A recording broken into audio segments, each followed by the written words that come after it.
ವನದಿ ತಪವನ್ನು ಕೈವಾಳೆಂಬುದ ಮುನಿಯು ತಿಳಿದು ಅಂತ ಆಲೋಚನೆ ಮಾಡಿದ್ರೆ ಅರ್ಥ ಆಯಿತು. ದಿತಿಯ ಸುತೆ ಮಾಡಿರಿ ತಪಸ್ಸನ್ನು ಮಾಡ್ತಾ ಇದ್ದಾಳೆ. ನನಗೋರ ತಪಸ್ಸು ಕಾರಣ ಏನು? ಓಹೋ, ಸ್ವಾರ್ಥ ಲಾಲಸೆ.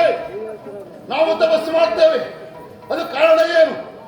ಲೋಕ ಕಲ್ಯಾಣ ಬಿಟ್ಟರೆ ನಮಗೆ ಸ್ವಾರ್ಥ ಇಲ್ಲವೇ ಇಲ್ಲ.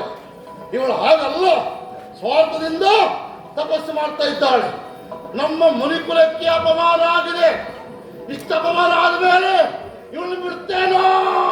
ಮುನಿ